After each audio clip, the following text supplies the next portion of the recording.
views and opinions expressed in this program are those of the participants and do not necessarily reflect the views of BronxNet or the program underwriters. Hello, everyone, and welcome to another edition of Open. I am Daren Jaime. Welcome to the show that opens the Bronx and the rest of the world right to you. And straight ahead, we're going to talk about financial news. We'll discuss and learn about the financial assistance that's provided to help small and local businesses survive during the COVID-19 pandemic. Did that money make its way to the borough? No. We'll talk to two people who will give us their take. And then a little later on, we'll discuss what safeguards the Institute for Family Health are doing in providing in-person care and telehealth services. Then after that, we're going to speak with the Riverdale Senior Services Director of Adult Day and Caregiver Services on the challenges dementia patients face during COVID-19, as well as what actions they are taking to help. And then a little later on, we'll speak to an author on what inspired and motivated her to write a few new books during the COVID-19 pandemic. And then you're going to need to know the essential tools and technology if you plan on working from home with the editor-in-chief of Laptop Magazine, who will join us on the show. So stay tuned because all this and much more is heading your way. Right now, we're officially open.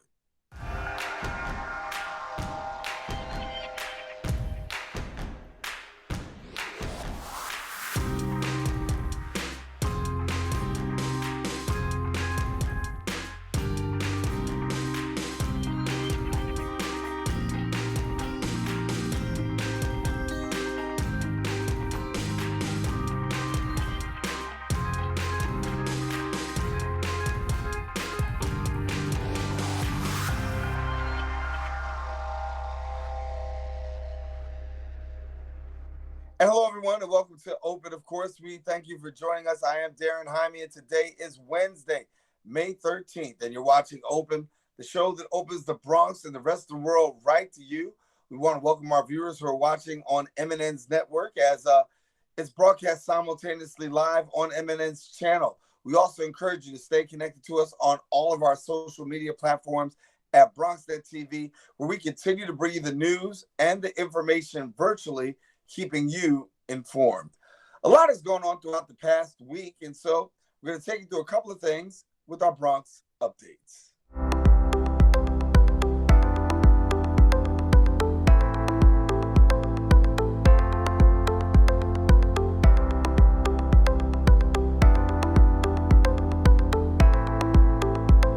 Well, New York State is taking a closer look at how it protects its nursing facilities. New York State Governor Andrew Cuomo issued an executive order mandating all nursing homes and adult care facilities to test all personnel for COVID-19 2 times a week and report any positive test results to the State Department of Health by the next day. The executive order also mandates hospitals cannot discharge a patient to a nursing home unless that patient tests negative for COVID-19. Now, all nursing home and adult daycare facilities and administrators will be required to submit a plan on how they'll accomplish this testing and a certificate of compliance with this executive order to the State Department of Health by Friday, May 15th. Currently, New York ranks the highest in population of nursing home residents across the country, but when it comes to nursing home deaths, 34th in the nation in regards to any state with nursing home deaths. In other news, New York State Governor Andrew Cuomo is alerting 49 other states across the country about emerging cases of COVID-19 related illnesses in children. The new condition associated with COVID-19 is called Pediatric Multisystem Inflammatory Syndrome. The symptoms for pediatric syndrome include persistent fever, rash, abdominal pain, and vomiting. The state is currently investigating more than 85 reported cases where children are experiencing symptoms similar to an atypical Kawasaki disease that's possibly due to COVID-19. The illness has taken the lives of 3 young New Yorkers so far. An additional 2 deaths are currently under investigation. Mayor de Blasio also announced the city will be taking immediate actions in response to the illness. Health and hospitals will now be testing all children with symptoms for COVID-19 antibodies. Health and hospitals and the Department of Health and Mental Hygiene will also begin studying centralized developments of the illness. Well, in New York City, COVID-19 has disproportionately affected communities of color, especially low-income communities. And how to address these racial disparities, the governor is announcing the launch of a new initiative in partnership with Northwell Health, establishing 24 new temporary testing sites at churches and houses of worship in impacted communities.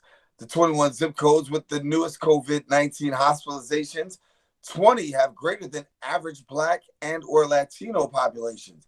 The results of the state's diagnostic testing and antibody testing surveys show low-income and minority communities are suffering the most from COVID-19.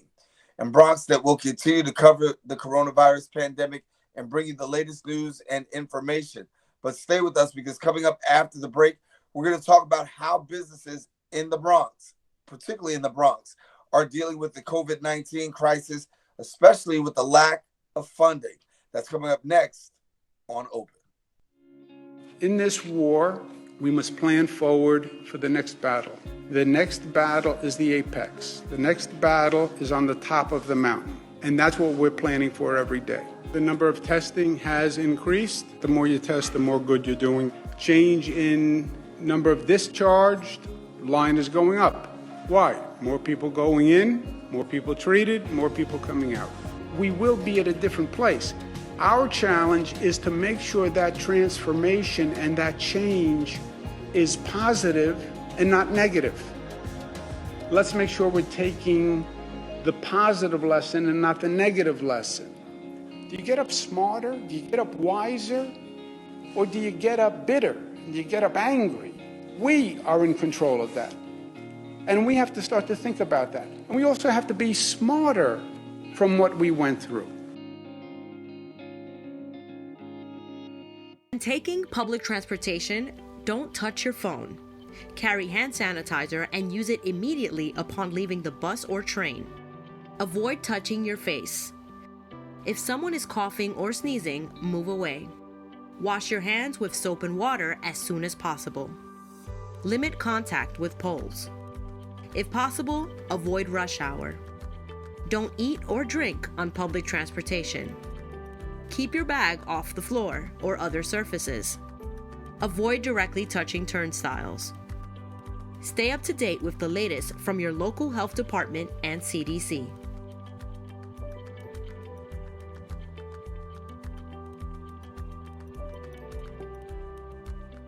And we're back here on Open, and Daren Jaime here with you. So glad to have you sharing with us as we continue to bring you all the things that are affecting our borough and particularly across New York City. When you talk about the borough of the Bronx, one of the biggest challenges that we have in navigating COVID-19 is how is small business going to be affected, and what does the future of small business look like, given the fact that we've had a lot of challenges, a lot of things go on here in our borough. Businesses, some are going to be forced to close. Some may never open again. We've had that conversation and brought that to you. But we want to have an update and find out where things are, particularly with our businesses. Have they gotten the money that's necessary for the COVID-19, the PPP? We know that those numbers have not looked in favor to the Bronx at all. And so talking with us today right now, we're pleased to be joined by Lisa Soren, who is the chair of the Bronx Chamber of Commerce, the president. And also we've got Michael Brady. And Michael Brady is the executive director of the 3rd Avenue Bid. And Lisa, Michael, thank you again for being with us here on Open. Thank you for having us. Thank you so much. And first, let's get right at it. When we talk about the Bronx and getting the necessary funding for small businesses, number one, we know that did not happen. We know that the city got the majority of the lion's share.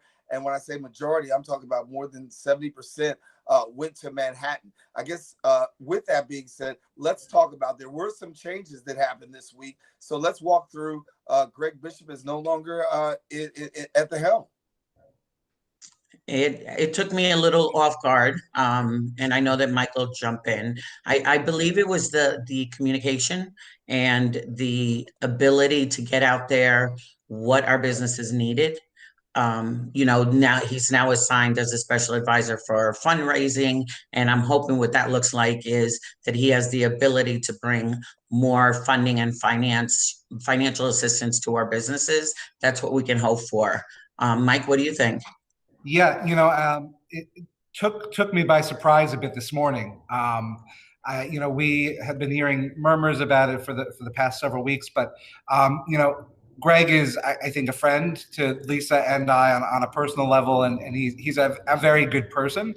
However, I think his departure from being Commissioner of Small Business Services is an attempt by the de Blasio administration to cover up the really terrible job that they did of getting resources out to communities of color and normally disenfranchised communities. And it's unfortunate that they selected Greg to kind of take the bullet for the administration.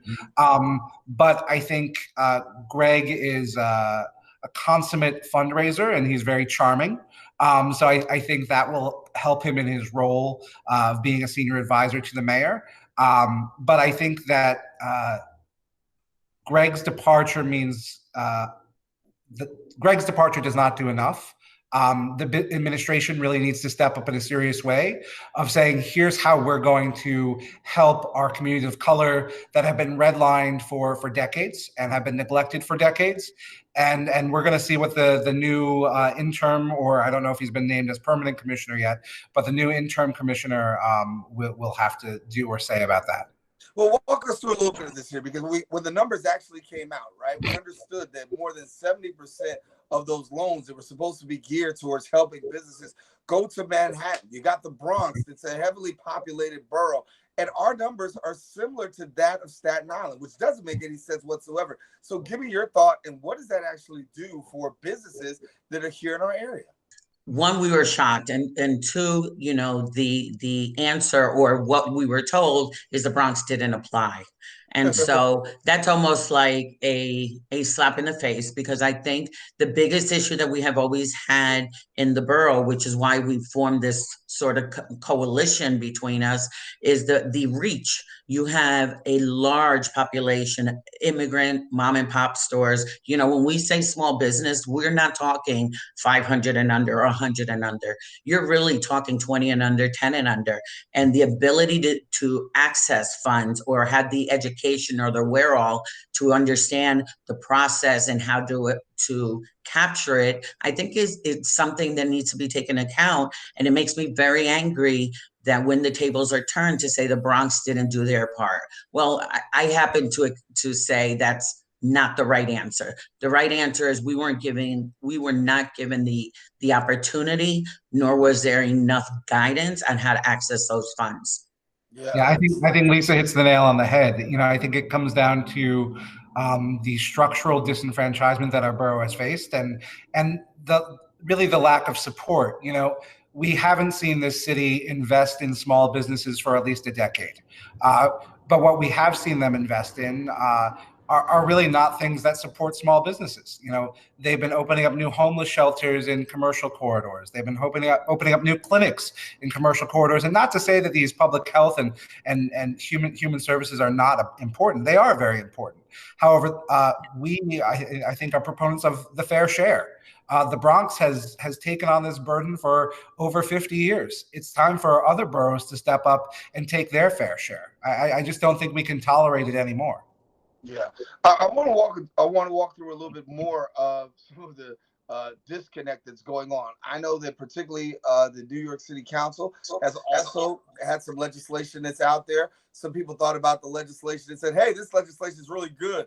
But when we really start to break down what that legislation really means by way of businesses in the borough of the Bronx, I know that you guys have some concerns. So let's talk a little bit about the legislation and what's really not being said. So Lisa, I'll let you take it away, because she is shaking her head like, yeah, Darren, yeah, I got so much on this. It is, and I think I did a small little clip. I do these small clips on the chamber site just to give a 2-minute update on issues. The city council is using this opportunity to set forth an agenda that we were literally fighting before. I just think it has a new name to it. They are saying the essential workers hazard pay, essential worker just cause, the essential workers sick pay. look, I think the use of an essential worker in this case is being used inappropriately and disrespectful, because businesses, boroughs, individuals, and residents absolutely support our essential workers. We are so grateful to them, and we will provide for them and do for them anything that they need, because at the end of the day, they are our frontline workers. That being said, if now we're going to get more mandates from the city of New York to say, pay them more. Okay, well, tell us where that money's coming from. Where exactly do you want us to pay them more? On the backs of what? If there's no income and there's nothing, no money to be pulled from, exactly where do they want it to do from? Just cause. You're not allowed to fire unless you go through arbitration. At one point, the state had attempted to do a bill like that. They called it the lien bill. And, essentially, my words to it, and it may sound harsh, but it's basically giving the opportunity to employees to hold hostage the employer. Because I think, yes, bad apples, absolutely. And we all can take the hit because there's a few people who aren't doing right by their employees. But on average, majority, there has not been a business that hasn't come forth and said, how do we do more for our employees with little? Right. But the city of New York consistently is putting down more mandates and more mandates, expecting the businesses to carry these financial burdens. Well, I don't know if rumored or unofficially, they're talking about almost 40% of our businesses in the Bronx, and Mike can jump in, of not opening. Now, on top of that, you're saying essential workers need more hazard pay. These individuals are working, and we are treating them to the best of our ability. And we work as business representatives to make sure that our businesses and our essential workers have what they need. And if businesses don't, we try to find them. So this is just an excuse to push forth an agenda that was there before, and they're using the word essential workers as a way to push this through. And that's actually, talk about, to Mike's point, anti-business. That's anti-business. Yeah, Mike, I want you to jump in here, but I also want you to also address, because I only got about 2 minutes left. I want you to talk about your budget, because I know that 60% of the Third Avenue bid assessment is going towards sanitation. So jump on what Lisa said, but also Sure. Give a little bit about that. Sure. I think that, the economic disparities, and to Lisa's point, the hazard pay bill, and that is not just impacting small business, it's impacting nonprofits, it's impacting healthcare systems, it's impacting the city of New York. And what we hear from the city council is, well, we know we can't afford it as a city, but we expect businesses to figure out a path forward to be able to afford it. So you're telling me if the largest city in the United States can't afford it, small businesses can? Quite frankly, it's just bullshit. Secondarily, getting back onto the weight that's going into our nonprofits, the city has essentially said that nonprofits cannot bill on their city contracts for any services provided after March 15th or March 23rd. They're going back on the date. March 22nd, correct. So our nonprofits are already put at a loss, and you have organizations like the Third Avenue Bid understanding the public health problem associated with COVID-19. We've increased our sanitation budget to now being 60% of our operating budget, because the city of New York does not have the wherewithal or the resources to ensure that our commercial district remains clean and disinfected. We've seen them drop the ball with MTA cleaning. We've seen them drop the ball time and time again with regular sanitation pickups. It's just getting to the point now where the city of New York has set out a path of unfunded mandates that they're expecting everyone to pay for except for themselves. And that is just intolerable. Yeah. Well, Mike, Lisa, we got to leave it there, but certainly got to bring you back. We want to talk more about this. We want to talk more about the fact that the Bronx has definitely been pushed to the side, discriminated against, all the other adjectives that you want to bring when it comes to the area of business. And we need our businesses. And there's no question about it. But thank you for being on the front line and having that conversation. We're going to continue to bring more information to our Bronx sites and New York City. And for those of you that are watching in New York City, look, no offense, but the truth of the matter is that when it comes down to equity and being equality, the Bronx is definitely not seeing all that it needs to see. And we gotta call it out. So Lisa, That's Mike, right. Thanks a lot. Thank we'll you. Back with more open. Yeah, thank you. And we'll be back with more open. Want you to stay with us. We got more show coming up right after this. Why should young people care about the spread of coronavirus?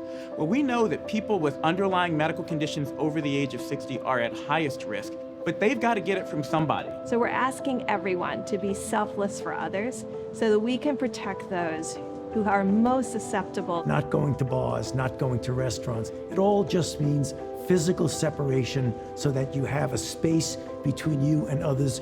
For more information on how you can social distance, please go to coronavirus.gov.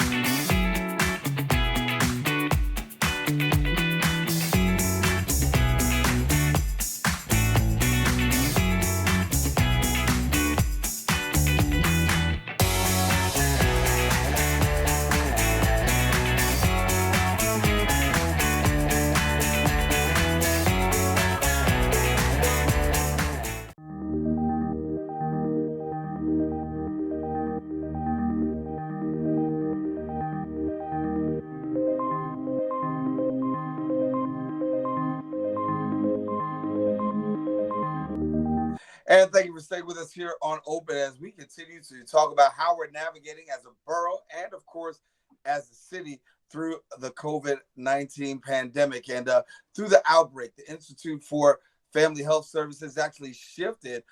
It shifted its patient care services actually to go to remote telehealth. And with remote telehealth, about 36,000 telehealth visits have happened across New York State for residents with vital in-person care at its community health centers throughout the state. Joining us now to share a little bit about this and the work that's being done is the Bronx Regional Medical Director for the Institute for Family Health and Medical Director at the Stevenson Family Health Center. And we're pleased to be joined by Dr. Alba Pomerol, who joins us now. And Dr. Pomerol, thank you so much for being with us. Thank you for having me here. Thank you. Great. And I shared a little bit in the intro about how you guys have had to actually move remotely. Of course, most healthcare facilities are moving remotely. You have both remote as well as in-site services. So talk to us a little bit about the work that you guys are doing right now in both locations. So thank you. We realized the moment that, we went to a situation where to be safe, you have to stay home. We realized that we no longer have the opportunity to serve our vast majority of patients by in-person. So we ramp up a system and we created on the site, on our organization, we never had what is telehealth, but we realized that was the only venue to reach out to our patients. So this process was created to continue providing the services to our patients. And there has been a lot of work, but the minute we heard that the patients are at home is when they are safe, we needed to create this contact with the patient. And that was only possible through telehealth visits with our patients. So up to date, everything started like when the state of emergency was declared. And we moved quickly and created the system to make it happen. And up to date, we are giving about 2,000 visits per day to our patients through the community. We also have the inpatient services on the site, but it's related only to those patients that must come to the clinic. So we want patients to be safe and without risk, and that's why the telehealth is important. But for patients that may have an urgency, then we have the opportunity to see the patients in the clinic. But certainly that is a really low number of patients that are coming to the sites. Yeah. And talk to us about the patients. We have uninsured patients that are dealt with, and then those patients that are on Medicaid. How are you servicing and what's going on with them? So we have always served, our vast majority of patients have Medicaid, and we serve a high percentage of patients that also are uninsured. We continue to provide those services regardless, because that's the mission of our organization. We serve our patients regardless their ability to pay. And we have the opportunities to continue to provide these services, again, through telehealth or in-person visits. We have continued to provide the services to them.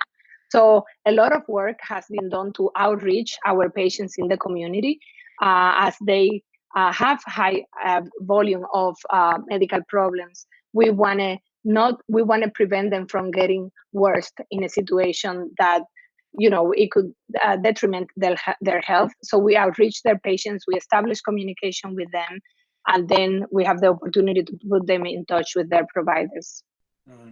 And I know you also received a grant to actually help you to be able to navigate and do some of this telehealth work, huh?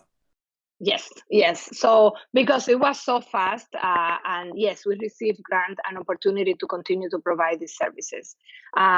There was a lot of work, again, put in place because we never had telehealth visits before.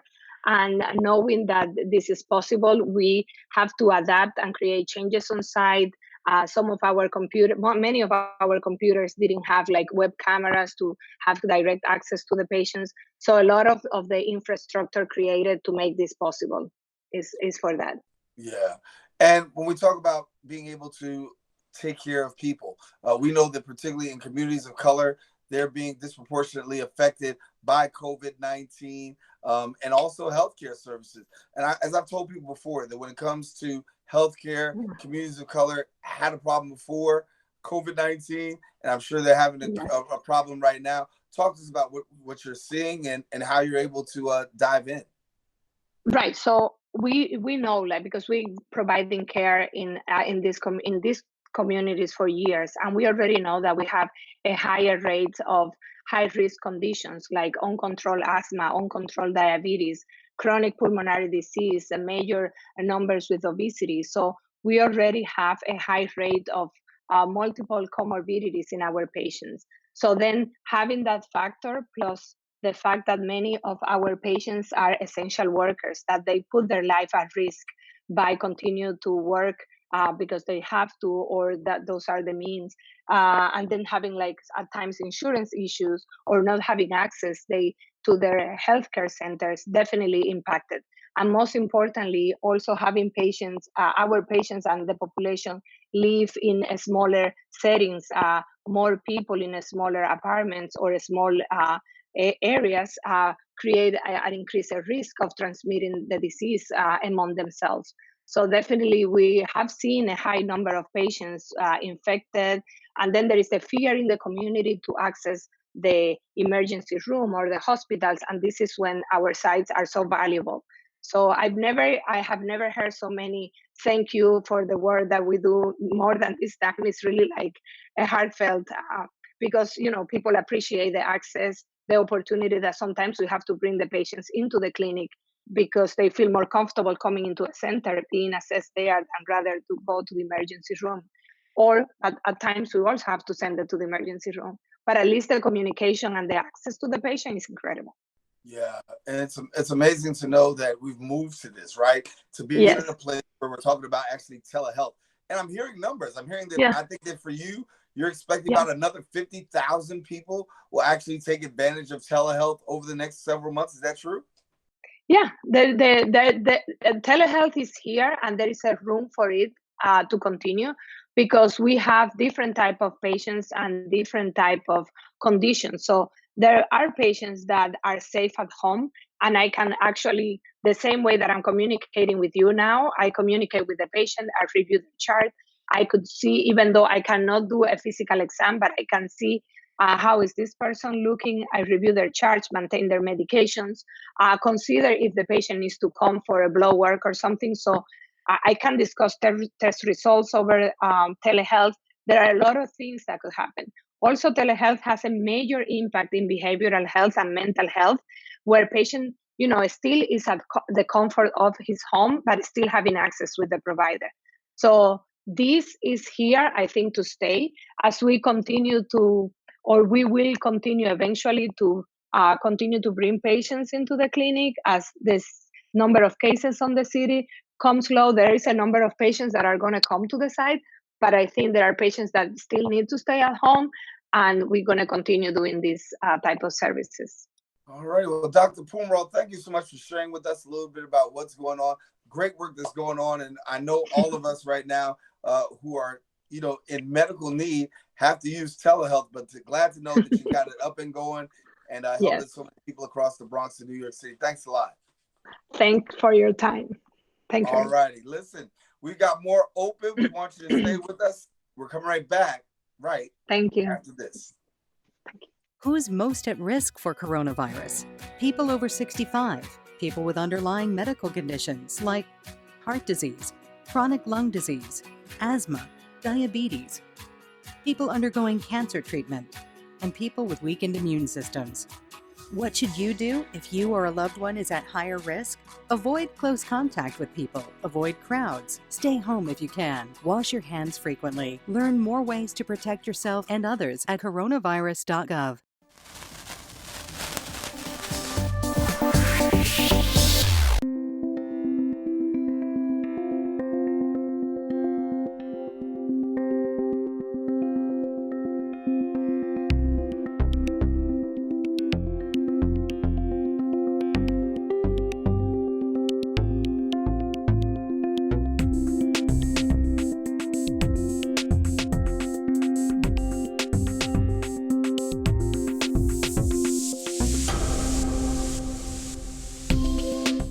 And welcome back here to Open. Daren Jaime here with you, and we're glad to have you sharing with us as we continue to bring you the news, the information, and the things that you need to know, particularly as we all try to navigate around this COVID-19. And for COVID-19, the effects far-reaching. When it comes to seniors, highly vulnerable population, and as they're a highly vulnerable population, questions begin to answer. How does it work within senior centers? We hear of nursing homes that are continuing to face increasing numbers with regards of positive cases. And then yet and still, how are those who are inside of those facilities dealing and navigating, particularly when it comes to the issue of dementia? Our guest now begins to share with us a little bit about just that and how seniors are navigating and what their organization is dealing with. I'm pleased to be joined by Peter Swanson, and Peter is the Director of Adult Day and Caregiver Services for the Riverdale Senior Services and RSS, better known. And Peter, good to have you. Yes, good morning, Daren. Good morning, and certainly thank you for taking the time to share with us. And a very important topic, because when we talk about seniors, definitely the most vulnerable population in all of this. And for those who are in senior centers, we know the numbers of confirmed cases continues to increase and questions continue to rise. But give us a little bit about, first of all, how you guys are navigating as a senior center in the wake of the latest numbers. Yes, absolutely. So, as a senior center, we have transitioned to a fully, digital, sort of online presence, phone presence, since mid-March. And, we really wanted to make ourselves visible and, known to our community of members, that we are, still here. We are very much involved in making sure you have what you need and you have the support that you're looking for during the coronavirus crisis. So we have transitioned to be present in that way by taking phone calls, making phone calls, responding to email, building our web presence to do that. And talk to us a little bit about COVID-19, because we talk about people with dementia. And I know that's a group, a particular demographic that you spend a lot of time dealing with. And there is this misnomer about dementia and COVID-19. So share with us a little bit about that misnomer and how you're dealing with those with dementia. Sure. So as you may know, Riverdale Senior Services has a dementia-specific program, our adult day program for memory loss, and we serve some of our most vulnerable members in that program. They would normally come to our center, count on us for those social connections, those essential activities that bring a sense of meaning and purpose into their lives, and at the same time, a really needed respite for their caregivers. Because of COVID-19, it's no longer safe to have those group programs. So how do we maintain that sense of connection, and that sense of community now in a digital age? And I would say it's really through a regular campaign of outreach that we're making to all of our families and an effort to really bridge those gaps, especially when it comes to using technology to make those connections possible. So encouraging caregivers to get familiar with platforms like Zoom, like FaceTime, like right. any number of other options in terms of being able to not only have that voice connection as you might have on the phone, but also that visual connection. And because we built these wonderful relationships over time, we can capitalize on that now by, bridging some of those issues like confusion that can often come up with dementia, like aphasia, which is not being able to express oneself, through speech, or hearing loss. And when you have that visual, like we do now, you can overcome those, and you can have that moment. It's like, oh yeah, Peter, you're the one that I had coffee with. Right. In the mornings. Or, I remember when we did these, programs together, and we had that music, program, we had that art workshop. So a lot of it is about making that diligent effort, to keep these connections going. And you can really see the smiles, from our program members, and you can really feel, from the caregivers, just how much that's appreciated, to keep that going, especially now, when stress is at an all-time high, due to COVID-19. Yeah. And you got families, and families are very important. How are they navigating? Because this is a new challenge for them. So what kind of, of course, we've got the virtual platform that's available to them, but what other things are in place to kind of help families in this time? Sure, great question. So one of the most important things is that there's a whole network of community organizations, that are really concerned about much of the same thing. So, Riverdale Senior Services, for one, is building, its, resource based on its webpage. Here's, if you're concerned about food, here's where you really need to go. If you're concerned about getting medication, here is where you can get some support with that. If you really just need someone to talk with, you're feeling stressed out, you're feeling lonely, we can connect you with that too. A lot of it is just about building that awareness that just because maybe the physical program isn't actually happening, that it doesn't mean that these sorts of supports aren't available. A lot of it is about making sure caregivers don't feel alone, and don't feel like, just because you're socially isolated, because that's what we're told to do, it doesn't mean you are isolated. So, yeah. And I mean, isolation seems to be the big concern for a lot of people these days, feeling isolated, or maybe even that cabin fever. But your program still exists, and things still go forward. And so give us a little bit about your adult daycare program and your adult day program, because I think that's very important for people to know about too. Yes, absolutely. So for 20 years now, RSS has had its adult day program for memory loss. And we're really proud of all of the wonderful connections that we've been able to make with our members who are starting to struggle, with their cognition, are concerned about, a doctor having told them they have dementia. But having dementia does not mean you stay home and you just sort of, wait, for the worst to come. That's not really how we feel about it. We really feel that everyone still has a need for connection with others. Everyone really has a need for a purpose. Everyone has a need for that sense of belonging. And that's what our adult day program for memory loss creates, is that sense of, connection, a sense of belonging, that sense of purpose.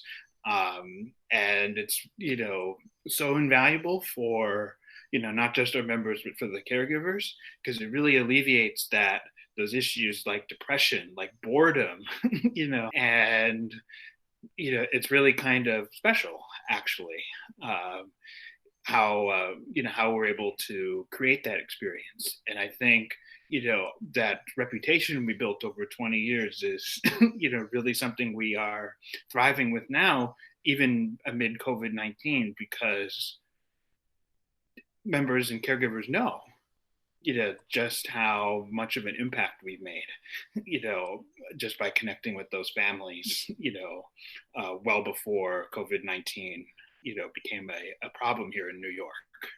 Yeah. Well, thank you for taking the time to share with us. I know you got some great work ahead of you.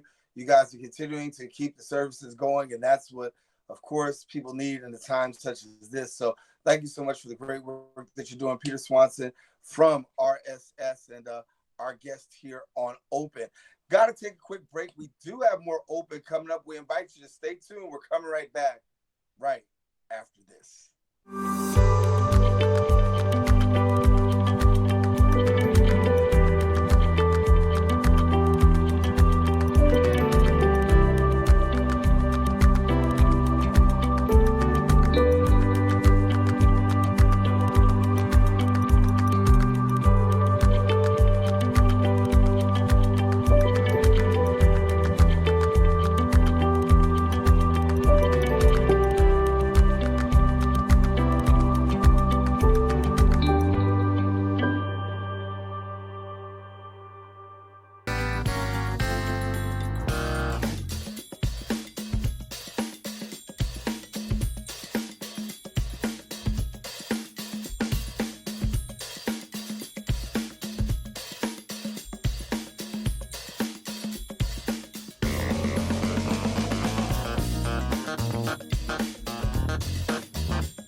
And thank you for staying with us. And I want to let you know that the coronavirus has definitely transformed the way that we approach life, our doing, our being. And, you know, a lot of people are feeling uncertain, but a lot of people are also maximizing this time and launching out into new ventures. And during this COVID-19 pandemic, there are new sources of media that are out there that people can tap into. And maybe even there's a book that you might be able to read. Our next guest is an author of a recent book that's out. Her name is Sharielle Paige. And, don't play if you can't pay. That's pretty much it. Yeah, yes, well, you took away from me, but good to have you, sis, on the show. How are you? I'm fine. How are you? I'm doing good, doing good. So tell us a little bit about the book. Well, basically, as you said, the title is Don't Play If You Can't Pay. And it's about a couple, Tyrone and Vanessa. They've been married for 12 years. And he decides to step out on his wife for 5 years. He's been having an affair with his mistress. But here's the twist to it. She's stepping out on him with her business partner turned lover. And so, yeah. So it's a lot of twists and turns in it. It's something that's going to make you laugh. It's going to make you cry. It's going to make you get angry. You're going to get upset. And Tyrone is just a piece of work. But in the end, you guys will understand. You will be like, wow. But he gets his just due in the end. I don't want to give the whole book away, so I'd rather you go and buy it. You can always get it on Amazon or Barnes & Noble. See, that's what you do. You got to promote the book as best as you possibly can. Yes. But, you know, as we said, Amazon, Barnes & Noble, definitely if you want to be able to get it, put your hands on it, do that. Talk to me a little bit about this. When you wrote the book, how long did it take you to write the book? It actually took me 4 months to write the book. I wrote like pages every day. I was writing and writing. I came up with the characters. I came up with every line that they would say. As I'm going through the lines, I'm typing the book as I'm doing it. So it wasn't anything that I wrote down on paper. I just said, what would this character say? What could she say? What would he say? And I just did it in 4 months. Wow. And so in this time, obviously, it's a fictitious book, and right. You know, a lot of people in this day and age need something to do. What do you want them to be able to take away from your reading? I want them to be able to take away that their lives are like this. There's some people that have been through this, and now when they read this book, they can relate to this because they can be like, wow, that happened to me. How did she know that that happened to me? So I want them to say this is everyday life. Things happen like this for us. And I just want them to enjoy the book most of all. Did you spend a lot of time during this season writing? This season here that we're in this pandemic season, yes, I did. I actually wrote part 2 to Don't Play If You Can't Pay. And that title is called Ex-Wife, Mistress, and Love Interest. See, wow. Tyrone's up. Yes. Tyrone got a lot going on. Yes, he does. He has a whole lot going on. He's some type of guy. Yeah. Some type of guy.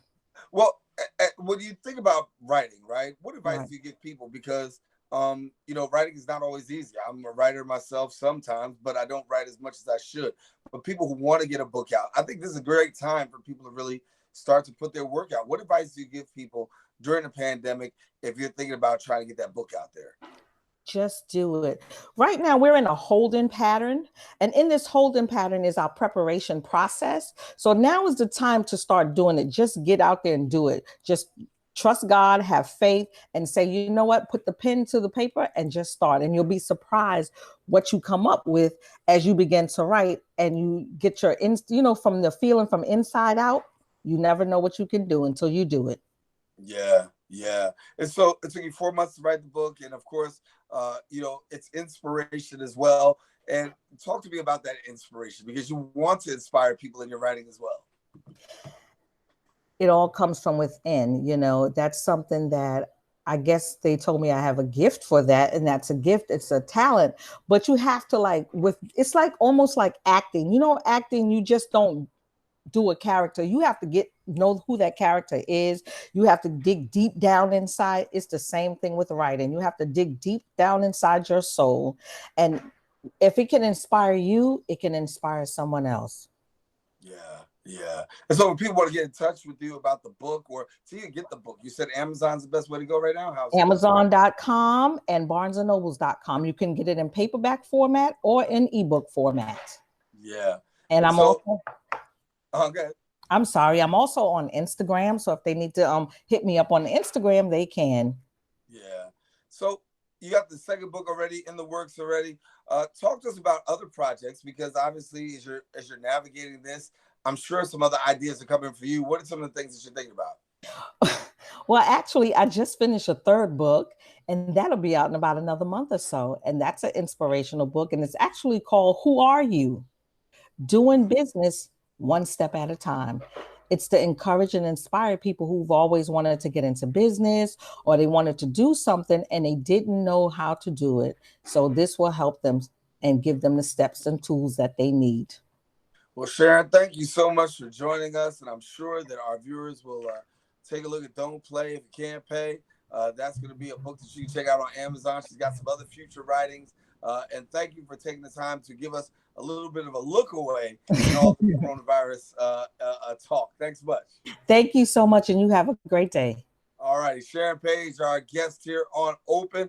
Stay with us. We got more show coming up right after this. Bye-bye now. It looks bleak. It feels bleak. But the city isn't shut down because our public services keep working. In spite of, and in the face of, the dangers, we can count on them. And to keep them working and funded now and in the future, we need to be counted. Self-respond now to the 2020 census at my2020census.gov.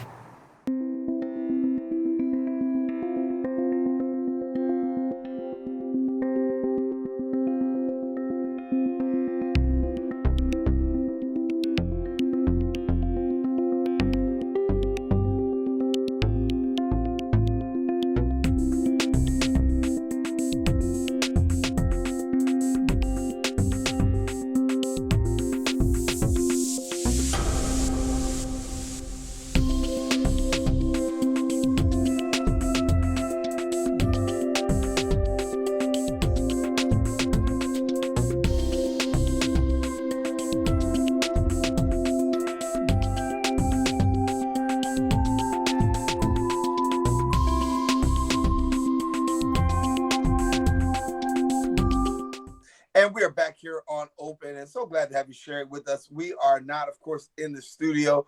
We continue to come to you virtually, bringing you all of our content as we ourselves are navigating through COVID-19. And it hasn't stopped us from being able to bring content to you.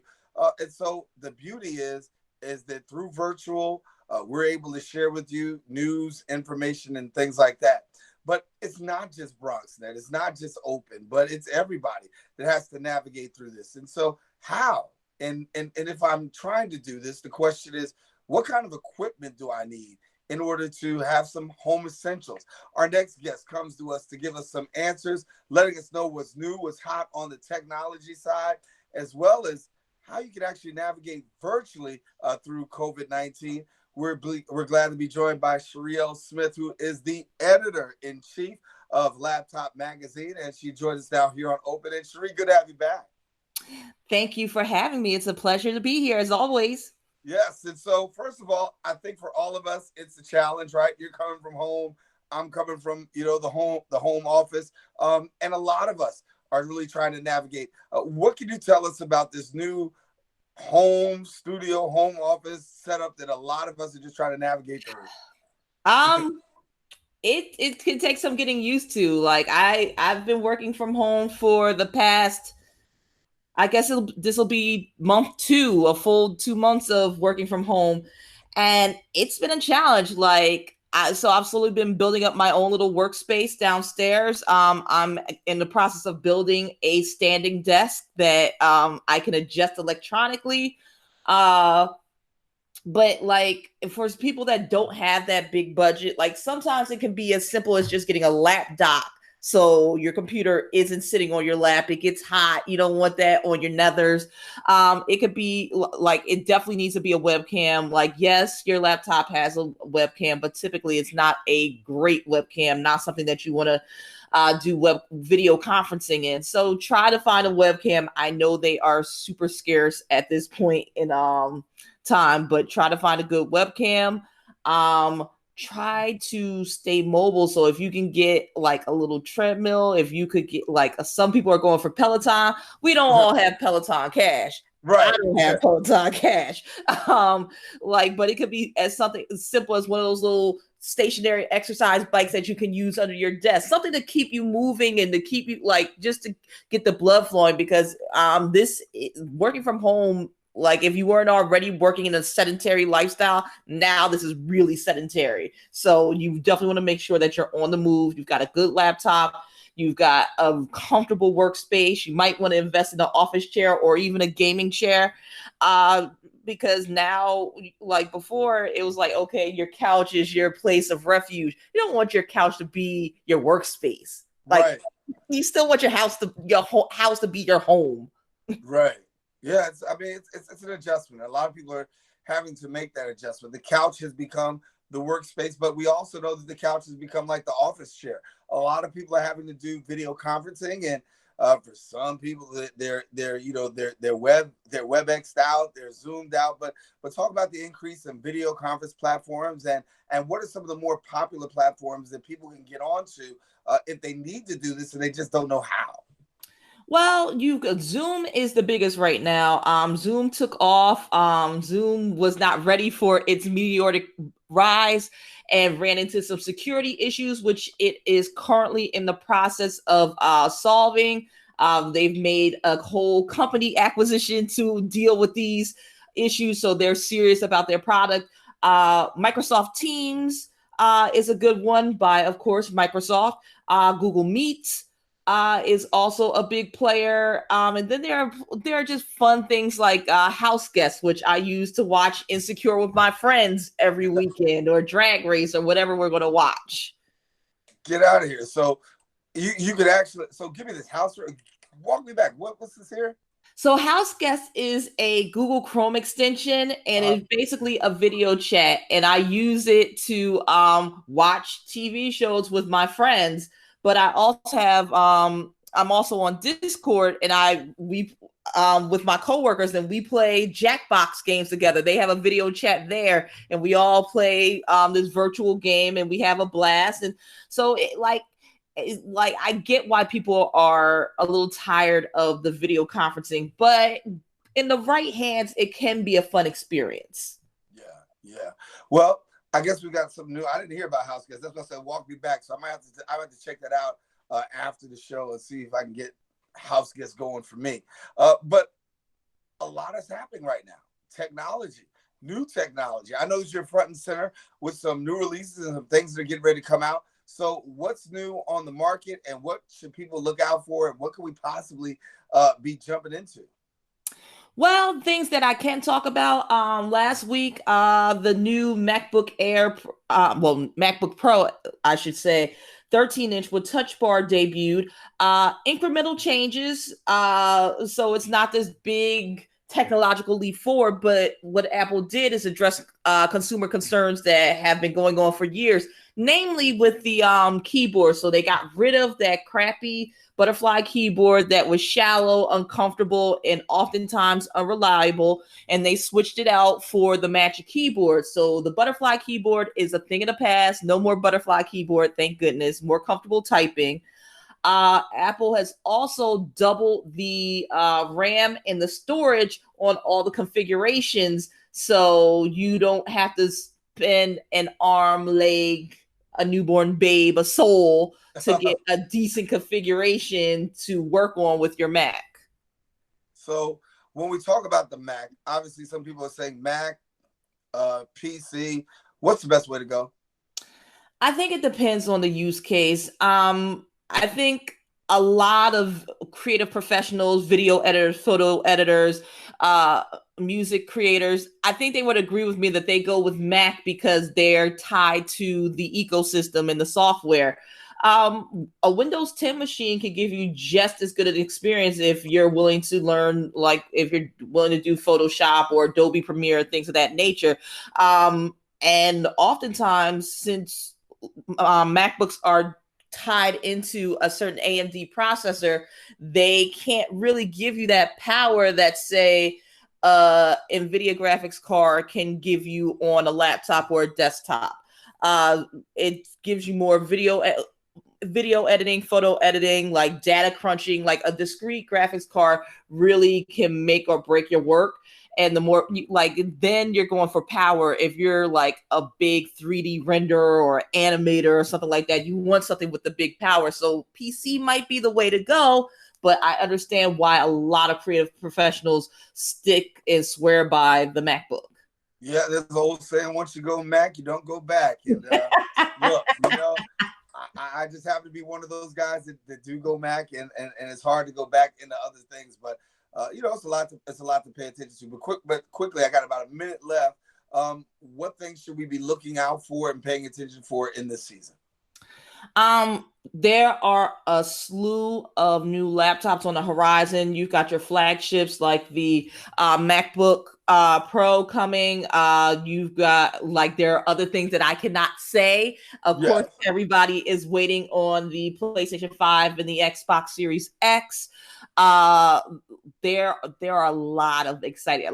I'm busting at the gills to tell you. When can we get you back so you can give us the exclusive or the quick? As soon as it comes out, we can talk about it. Some of the stuff I can talk to you about Wednesday, but it's going to be a steady flow of things coming on from here on out, because now we're moving. Now that we've moved past Mother's Day, now it's dads and grads. So it's going to be a whole bunch of kitchen tech and a lot of back to school gear. So there's a lot of great stuff on the horizon.